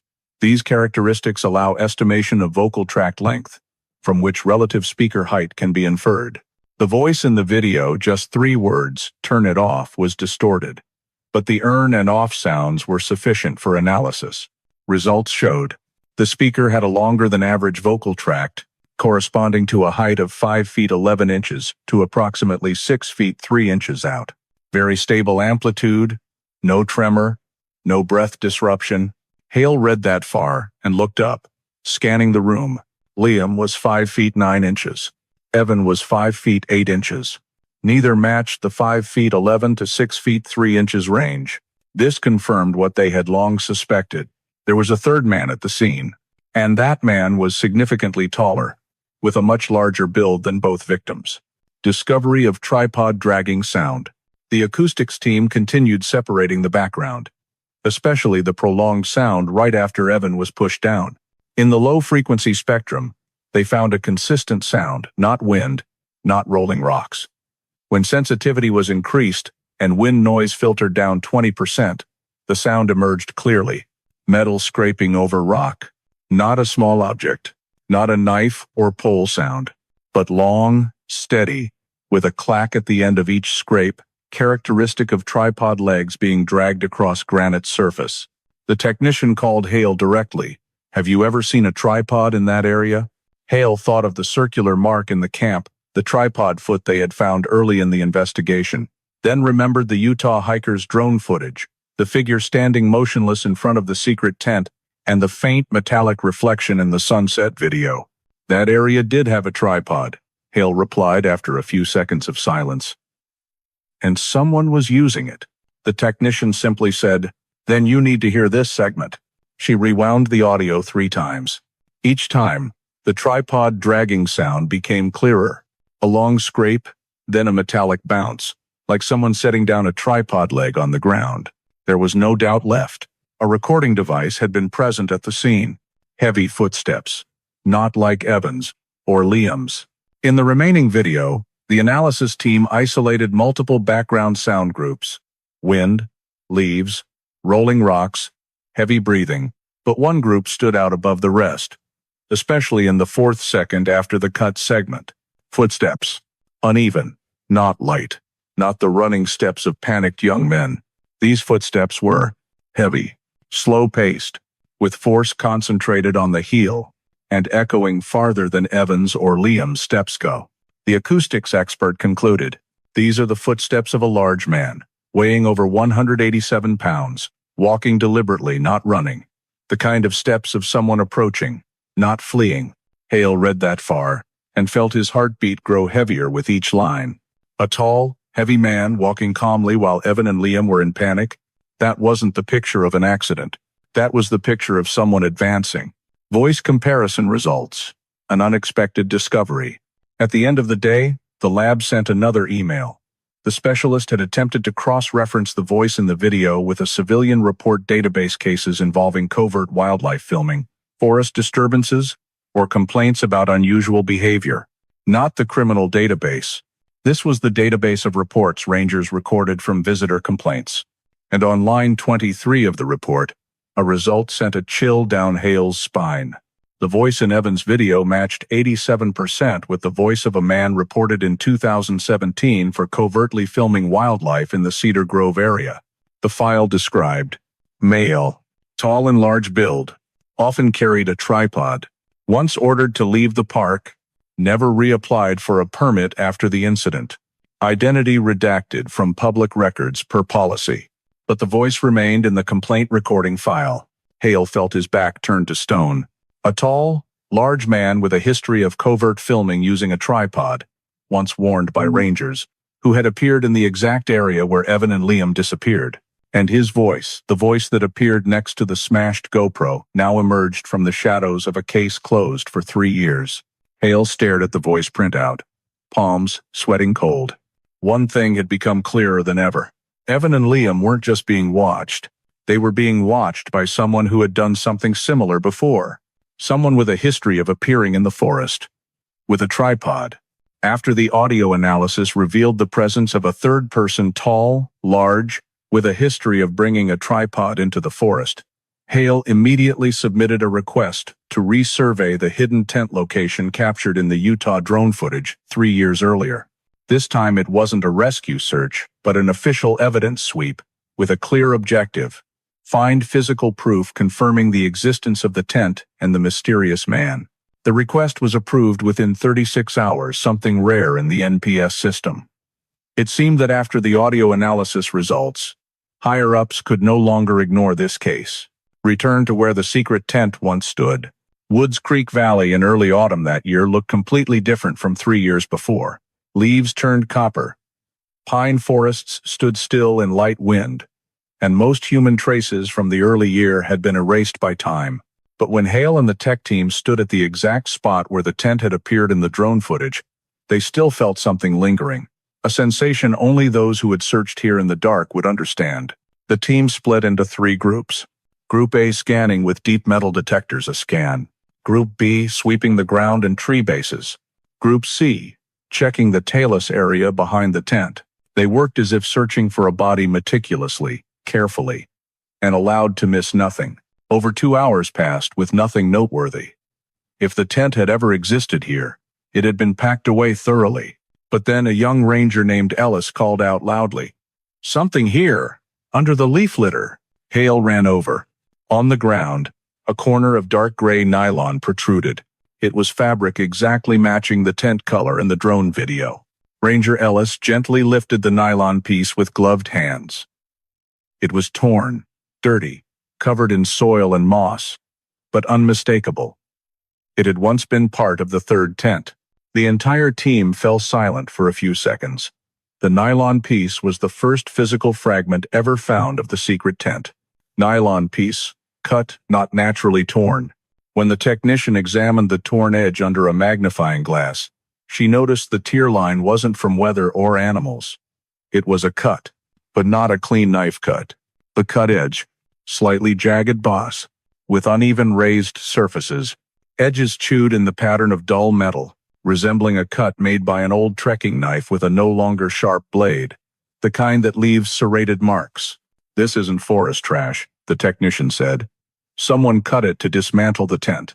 Hale noted in his book, "Signs of scene cleanup." If someone cut the tent to clear it away, it meant they didn't want anyone discovering their presence. But it didn't stop there. The object beneath the nylon piece. When Ellis lifted the nylon, the soil beneath loosened. Another ranger, Alvarez, shone a light to check the surface. Amid the dark, moist soil grains, something the size of a fingernail glinted pale blue. "Wait," Alvarez said, gently brushing away the thin soil layer. Beneath the nylon lying flat against the ground, only a few centimeters from the surface was a micro SD card, so small that without the light reflection, it would have been lost forever. Hale knelt down, picking it up with gloved hands. The memory card was scratched, the plastic casing chipped on two edges, but the slot was still clear. "No way," a ranger exclaimed. If the person who set up the tent used a tripod and camera equipment now nearly certain from the audio analysis, then this micro SD very likely belonged to his own camera. "Get it to the lab immediately," Hale said, voice unable to hide the urgency. Micro SD examination. A fragment still alive. When they brought the memory card back to the command center, the tech room immediately placed it into a specialized reader for damaged cards. At first, the software reported, "File system damaged, directory table corrupted," but that didn't make them give up. The technician ran a raw forensic carve-out program to search for any remaining data packets on the card. And at the 19th minute of the scanning process, the screen displayed, "Found, FRG, 001.img, data cluster to 1.14 seconds of video." A video segment, just over 1 second. But still, video. That 1 second could be the difference between knowing and not knowing what happened in the forest. They opened the file, 1 second of video, but enough to change the entire case. The screen lit up with white noise. After 0.3 seconds, an image appeared blurry but recognizable. A corner of the dark gray tent with tripod legs beside it. Then the image tilted, a strong gust of wind.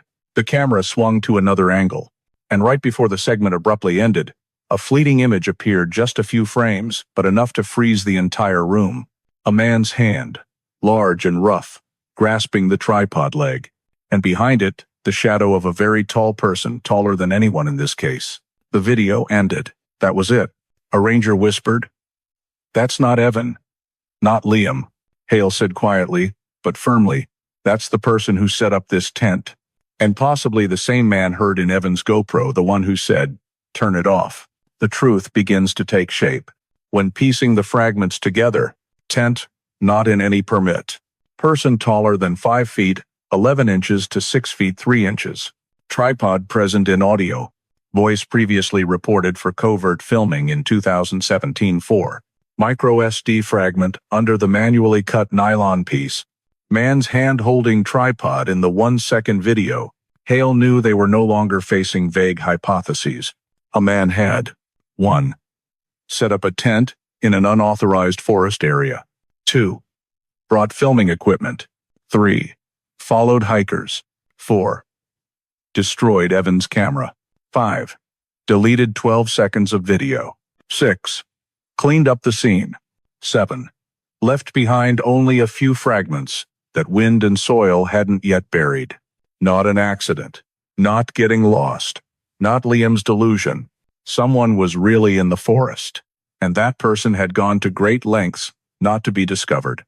News of the micro SD fragment and the over 1 second video showing the man's hand holding the tripod forced the NPS office to approve a third search, an extremely rare event in national park procedures. This time, they weren't searching for rescue or a small piece of evidence. They were searching for Evan Harper's body, and they were searching for proof of the person who had stood in the forest 3 years earlier, watching 2 young friends until one of them vanished forever. Hale, who had followed the case from day one, led the survey team. The first area examined was Granite Talus Field, a vast rockfall zone that had swallowed Evan's GoPro, and was also the place the soil sample on Liam's jeans proved he had been dragged through. With its treacherous position, slopes so steep that one slip could make someone disappear under tons of rock, it was the ideal place if that word could be used to conceal a body. Return to Granite Talus Field, where it all began. Hale, along with 3 rangers and 2 geologists, advanced up the talus slope early in the morning. The sun hadn't yet pierced the peaks, casting a cold, bluish-gray light over the rock field vast as a petrified ocean. As they walked, rocks crunched and rolled underfoot, the sound echoing deep into the valley like whispers from something buried. The team decided to rescan the area about 200 to 300 meters from where the GoPro was found, where the rock face formed deep crevices that could swallow anything sliding down. They used small drones for overhead scanning, combined with thermal cameras to detect areas of rock with unusual temperature changes, often indicating voids beneath. Near the end of the morning, a lower-than-normal thermal signal appeared on the drone screen. Not an animal sign, Not a cave, but a void shape under the rock layer. Hale immediately signaled, "Stop here. Check again." The drone circled multiple angles. The temperature of that void was lower than the surrounding rock, indicating something non-rock beneath, something that didn't retain heat like granite. No one needed to say anything more. Everyone understood they were facing the greatest possibility in 3 years. Evan Harper's body might be right under this rockfall layer. First discovery, a strap fragment. No one was allowed to touch rocks bare-handed. They used specialized hooks to move each boulder one by one. Each rock, weighing 10 to 40 kilograms, was shifted by the whole team. After nearly 40 minutes, Ranger Alvarez paused. Something here. A thin black strap protruded from a crack. Nylon cord, the kind used to secure a camera or backpack. It was frayed but recognizable. Hale leaned in to examine closely. This is part of a GoPro strap. But the GoPro was found in a different location. That meant Evan had carried additional equipment, or this strap was lost during a struggle. They continued clearing rocks, and then a faint smell made the entire team fall silent. Not strong, not putrid. A light, acrid odor, the remnant when a body has mostly decomposed. Hale knew they were very close. Finding Evan. After shifting the third rock layer, a piece of fabric appeared. Gray-blue. The type of jacket Evan had worn, identical to the one Liam was wearing when found, only different in size. The technician used a hook to lift the final large boulder. Hale saw an arm. The arm lay sideways, rigid, skin dried and shrunken over time. But the shape, length, and the small leather bracelet on the wrist, the one Evan had worn in the sunset video, confirmed it was Evan Harper's body. The group stood motionless for a few seconds. A moment so heavy no one breathed deeply. Evan's body lay under at least 3 rock layers, curled slightly as if pushed or fallen from above. Head tilted right, part of the jawbone exposed. Left arm folded under the body, right arm extended forward as if trying to grasp something in the final moment. Hale bent down to check the collar, and immediately recognized the most important sign. Signs of being dragged, collar torn in one direction. Evan's jacket collar was torn diagonally in a very clear line. Not torn from rocks piercing or from time. The tear was sharp-edged, forming a V shape, slanted to the right. Dragged, Hale said quietly. He was pulled hard. Before falling, a technician turned to look. "You sure?" "Sure," Hale replied. "This isn't tearing from multi-directional impact. It's a straight pull, force someone grabbed the collar and yanked hard." This matched chillingly with what Liam had once described. "There was a hand that didn't belong to Evan right behind me. It pulled Evan away." Now, physical evidence was saying the same thing. Bone fracture evidence, not from a simple accident. As they moved Evan's body to a safe surface for detailed examination, the technician used a portable X-ray. The image appeared immediately on the large screen. Right clavicle fractured. Ribs 3 and 4 cracked. Fracture characteristics predating the body falling onto Roxas. Pre-fall fractures typically have clean break lines, minimal fragmentation, surrounding soft tissue damage before impact. The technician said, "This isn't fracture from falling. This is from direct blunt force, like being kicked hard or shoved with great force." That meant Evan had been assaulted before falling into the talus. Remaining bruises, and a coincidence that cannot be random.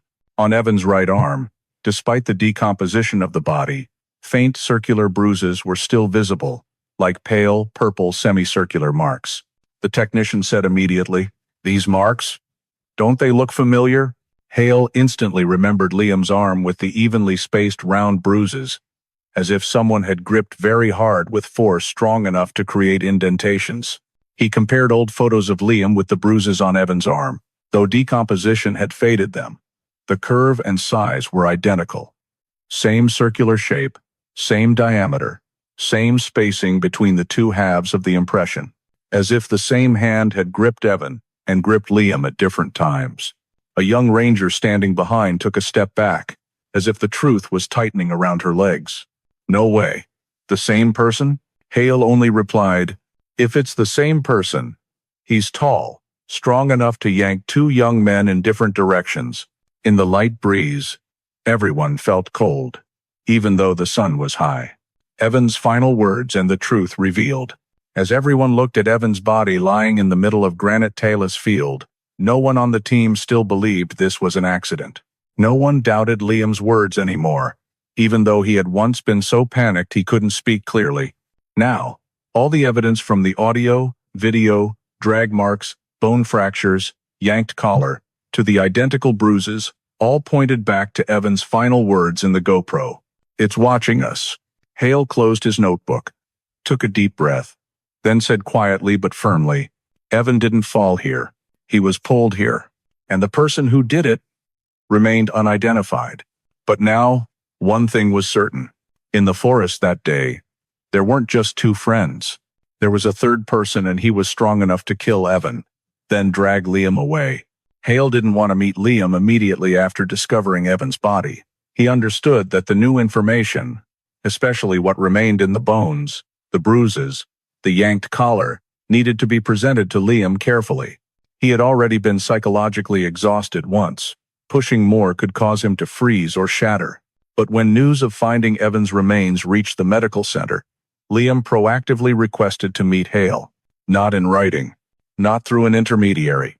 He walked into the reception room himself and said, "I want to tell more.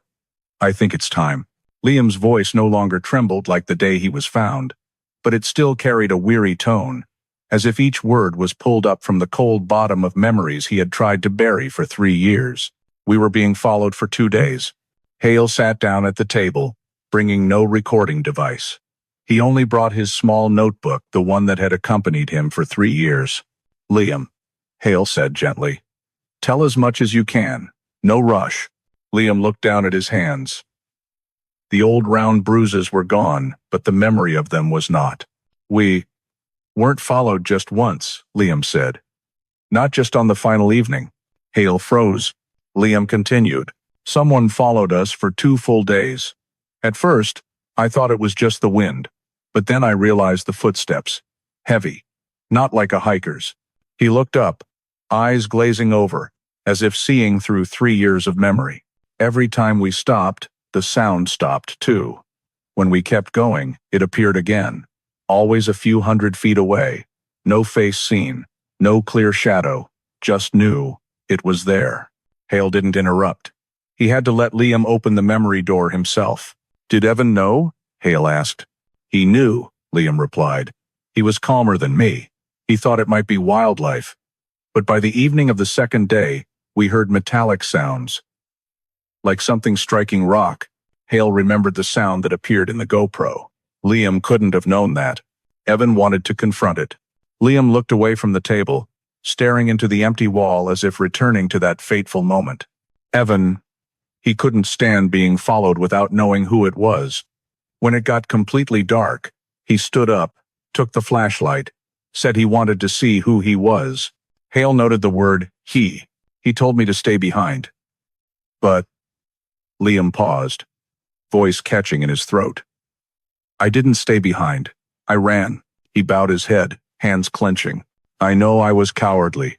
I was scared. I heard someone moving in the forest. Evan yelled for me to stop, but I ran deep westward.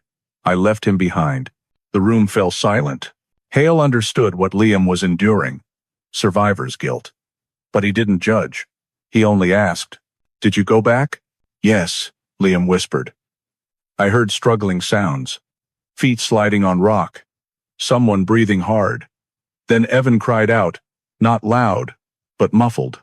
He closed his eyes. "I knew. Something happened that wasn't an accident. That man wanted us to turn off the camera." Liam opened his eyes, looking straight at Hale for the first time since the start. Evan turned on the GoPro. "He had told me earlier, if someone's following us, the camera will capture it." Hale felt a chill down his spine. Evan had been right, and he had known. "I heard a man's voice," Liam said, voice lowering. Deep voice, strange voice. He said exactly 3 words, "Turn it off." That was the exact voice from the audio analysis. He didn't say it loudly, Liam added. But he was standing close to Evan. Very close. Hale asked. Did you see his face? Liam shook his head. Not clearly. Just saw a shadow taller than Evan by a head. And he stood straight. No sign of fear. As if he was too used to following others. Evan fought back. Liam took a deep breath, as if preparing for the hardest part. Evan wouldn't turn off the camera. I heard him say, "Don't touch it." He swallowed. Then there was a heavy impact. Rock sounds. Striking sounds. One very big strike. I didn't dare look back. Hale knew that strike was the moment the GoPro was smashed. After that, Liam continued, I heard Evan fall. Not a light tumble, but like being shoved hard down somewhere deeper. He trembled as he said the next sentence. I heard that man breathing. Slow, heavy. Not like someone panicking. I didn't kill Evan. But I know who was there. Hale felt the entire room freeze right before that sentence. Liam looked at him without blinking, as if needing to say it before courage vanished. I didn't kill Evan, Liam said, voice choked but firm. I ran away. I was cowardly. I'm to blame. But I didn't make him fall. I didn't touch him. He took a deep breath, eyes reddening. But I know who was there. Hale tilted his head slightly. Liam, who are you talking about? Liam clenched his hands until the knuckles turned white. That tall, large man, he replied. He followed us for 2 days. He told us to turn off the camera. He pulled Evan. He smashed his camera. Then Liam whispered, his voice almost dissolving into the air. Hale, he wasn't someone who got lost. He wasn't a hiker. He was there because of us. And I think he's still in the forest. After the conversation with Liam, Hale returned to the command center with a feeling heavy as stone pressing on his chest. The third voice in the video, the man's voice ordering the camera turned off, was no longer a meaningless, mysterious sound. It was the voice of someone who had followed the 2 young men for 2 days, confronted Evan, pulled him down into Granite Talus Field, and most likely tried to erase every trace of himself in the forest. If they could identify this man, the case would shift completely. Voice match with Ranger file. Hale brought the cleaned and refined audio to the Ranger records room at Cedar Grove. There, hundreds of visitor complaint files from years past were stored, voices recorded when guests reported unusual behavior by others. Everything was kept in voice recordings to ensure no distortion. Among dozens of files, one stood out from 2017. A visitor reported a strange man using a tripod to covertly film wildlife, wandering camping areas without permission. The man had been ordered by a ranger to leave the area that same day. Hale opened the old recording. The man's responding voice, deep, steady, low resonance, uncannily similar to the one saying, "Turn it off" in Evan's GoPro. Hale listened to both files side by side, one in each ear through headphones. Then he ran them through frequency matching software. The result appeared in the middle of the screen. Similarity, 89.7%. An extremely high match for distorted, noisy outdoor audio. There was no doubt left. The voice in the GoPro and the voice of the man from 2017 were the same person, but matching the voice didn't answer the most important question. Who was he? 2017 file traces of a non-existent person. Hale requested access to the identification record the 2017 ranger had taken. That ranger, now retired, remembered clearly. The man presented a California ID card with a very ordinary-sounding name. Nothing special. But when cross-checking the file, what stunned Hale appeared on the second line. ID suspected to be fraudulent barcode mismatch. That year, the ranger kept a copy but had no authority to detain the man since he hadn't committed a crime, only caused disturbance. The file was flagged as suspicious, then forgotten over time. Hale continued digging through the report. Another detail chilled him. The man drove a silver SUV, left in the Cedar Grove lot for 3 days without returning. Just as the ranger was about to tow it, a man appeared claiming the vehicle had broken down and he would leave that afternoon. No one followed up. The vehicle left Cedar Grove and vanished. California plates, but checking the DMV database showed they didn't exist. A fake ID card, a vehicle with non-existent plates, a man without an identity. And he had been in Cedar Grove, in the forest, the same year Evan and Liam disappeared. He was there, but we don't know who he is. When the match results were sent to the supervisor, the entire office fell into a grim silence. They had matching voice, matching height description, matching behavior using tripod, covert wildlife filming, matching location, Cedar Grove, right next to Mist Falls Trail, suspicious history, signs of identity concealment rate. But they lacked real name, real address, real plates, any valid identification data. Hale closed the file folder, feeling as if facing a shadow, not a person. A tall, large man had appeared in Kings Canyon Forest in 2017. He filmed covertly, set up secret tents, used tripods, followed others. He reappeared 3 years later, at the exact time Evan and Liam entered the forest. He stood in front of the secret tent. He appeared in the GoPro video. He pulled Evan, and he left identical bruises on Evan and Liam, but his identity, as if it had never existed. Finding Evan's body, bruises matching Liam's, the third voice, and the micro SD fragment forced the Kings Canyon Investigation Office to call an emergency meeting. This was a nearly 5-hour meeting where every new piece of evidence was laid out before investigators, rangers, audio technicians, and Fresno County forensic representatives. However, when everything was compiled, a cold reality emerged. What they had was only enough to raise suspicion, not enough for legal charges. Forensic results: death by fall, but with assault factors. The complete forensic report on Evan Harper's body arrived within 48 hours. The main conclusion stated, cause of death: fatal blunt force trauma from fall. Contributing factors: pre-fall musculoskeletal injuries consistent with physical altercation. In simpler terms, Evan died from falling into the rockfall. But before that, he had been subjected to strong force, bruising, bone fractures, yanked collar. This matched Liam's account, matched the GoPro video, matched the scene evidence, but forensics also noted one important line: unable to determine the source or originator of the impacting force. Bruises similar to Liam's but unusable for criminal attribution without comparison samples. No DNA. No fingerprints. No direct witnesses. Liam cannot be prosecuted. The county prosecutor reviewed the entire file before concluding. Liam was the one who ran away, leaving Evan behind. Liam admitted that, but running away is not a crime, and there was no physical evidence proving Liam pushed or attacked Evan. The remaining evidence pointed the opposite way. Bruises on Liam matching the pattern on Evan indicating both were gripped and pulled by an external force. Data from Liam's clothing proving he was dragged over rocks. Bruises on Evan not matching Liam's hand size, but matching a much larger hand. Forensics and the prosecutor concluded, no basis to consider Liam a suspect. This didn't lighten Liam's survivor guilt, but it turned the case toward another entity, the mysterious tall man. Unable to track the third person, Hale presented all evidence about the 2017 man.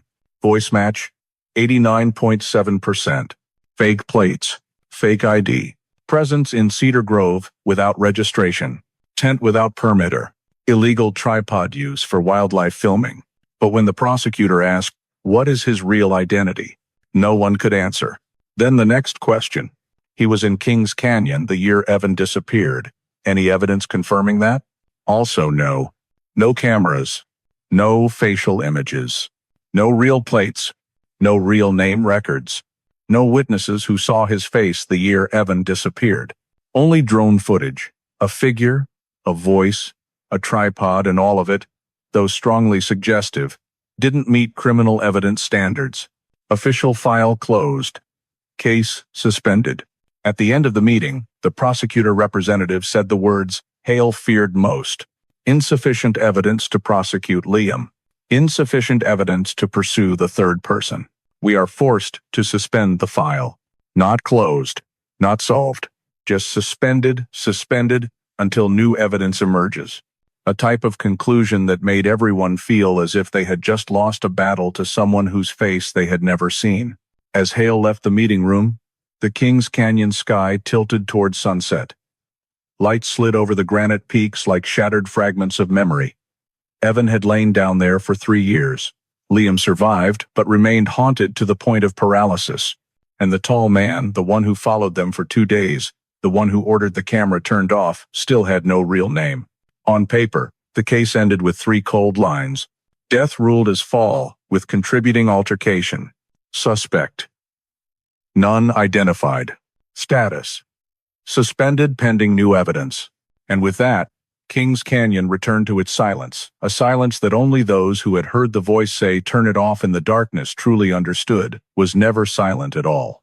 Some cases close because the truth is revealed, but others close because no one has enough evidence to open them again. Evan Harper's case was the second kind of disappearance where the victim was eventually found, but the story became darker, broader, and more mysterious after the body was uncovered, rather than clearer. The evidence pointed to one clear thing: Evan did not die from a simple accident. He was followed, assaulted, pulled away from his friend, and fell into Granite Talus Field after a struggle.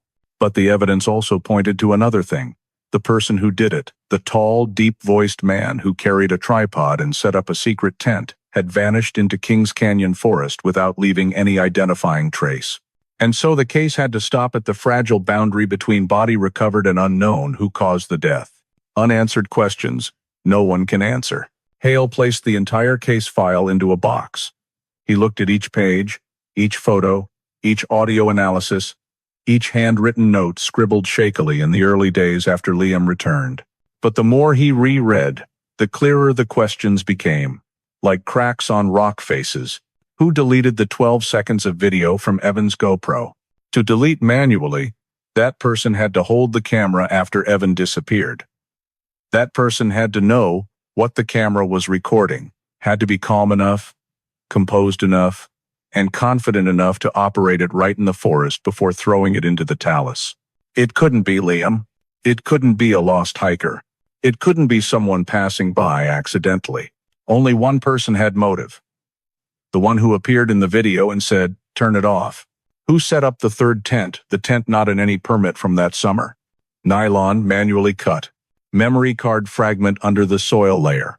Tripod leg appearing in a 1-second video segment. No hiker reported seeing that tent. No ranger issued a permit. No camera captured the person setting it up. A tent set up for observation, not for rest. Who followed Evan and Liam for 2 days? Heavy footsteps. Metal striking rock sounds. A shadow taller than Evan by a head. A man's voice right next to Evan's camera. And identical bruises on both Evan and Liam. Everything pointed to the deep-voiced man warned in 2017. But he had no real name. No real plates. No real ID. No existing record. A person like a shadow who knew the forest paths better than anyone. And the forest remained silent. Kings Canyon returned to its ancient silence. Wind whistled through cliffs, echoing like distant whispers. Water poured down from mist falls as if it had never witnessed anyone vanish there. Night fell, bringing bone-chilling cold, the kind Evan and Liam felt in their final hours. Ranger Hale continued walking those trails, as he had for years. But every time his foot pressed into damp soil or loose rock, he thought of the gaps in the truth, the moments erased from video, the figures partially captured by drone, and the voice hidden in the wind. Many people asked Hale why the case was suspended. Why no further pursuit? Why no search for new evidence? He only answered with one sentence: "We lack the one thing the law needs, the identity of the person who stood in the forest. And the forest does not speak, an incomplete truth." But all they have. Liam survived, but never returned to Kings Canyon. Evan's family buried him north of Fresno, beside a small stream he loved as a child. No one knows what happened after Evan said, "It's watching us." They only know the video ended with a heavy strike to the camera. They only know Evan's collar was yanked. They only know his ribs broke before the fall. They only know Liam bore identical bruises. And they know that tall man never revealed his face. Kings Canyon does not answer. There are places in America whose beauty takes your breath away. Kings Canyon is one of them. But that beauty always comes with a strange silence, a silence felt most clearly when standing in the forest at night. Evan Harper's death is a secret. Liam Cruz's survival is a mystery. And the appearance of the third man is a shadow no one can name. No one knows where he is. No one knows who he is. No one knows if he will return. But one thing is certain, Kings Canyon saw everything, and then buried it deep under rockfall, under wind, under fir forest, under the canyon's silence. Hale stood on the rock field where Evan was found, looking down into the darkening valley. He whispered a sentence he could never forget in the years after. People say the forest keeps no secrets, but Kings Canyon has kept its secret, and kept Evan too. The story of Evan Harper and Liam Cruz is not just a tragedy in Kings Canyon Forest. It reflects real issues still existing in American life today. Issues of personal safety in the wilderness, anonymous surveillance, gaps in the national park system, and the value of speaking the truth, even late. What haunts us is not just Evan being pulled from his friend and vanishing under the rocks, or the 12 seconds of video manually deleted, or the tall man with the tripod whose identity was never revealed. It is the truth that all of it happened in a place thought to be safe, in a country proud of freedom and order. Today, millions of Americans visit national parks seeking peace. But this story reminds us that safety is never guaranteed. Evan and Liam heard heavy footsteps for 2 days but chose to ignore it because maybe it's just the wind. In hindsight, that was a signal any of us should take seriously. In reality, it is equivalent to being in a dark parking lot at night, noticing someone following you, and convincing yourself it's probably nothing. Another lesson comes from the third person's behavior using a fake ID, setting up an unpermitted tent, following others with a tripod. It reminds us that those with bad intent don't always act in crowded places. Sometimes they choose remote areas where law reaches less easily. So when venturing far, Americans today need to share itineraries, carry tracking devices, and stay alert to unusual signals from sounds to signs of strangers. And finally, Liam's words, "I didn't kill Evan, but I know who was there," are a reminder that fear cannot be a reason for silence. In American society, where the voices of victims and witnesses can change an entire investigation, speaking the truth, even painful or delayed, is what makes communities safer. Kings Canyon keeps its secrets. But we, living in the modern world, cannot afford to stay silent before dangerous signs in everyday life. If you want to continue following mysterious stories like Evan's disappearance in Kings Canyon, remember to subscribe to the channel so you don't miss any future investigation journeys. Thank you for staying until the end of the story. See you in the next video, where we will continue exploring secrets America has yet to answer.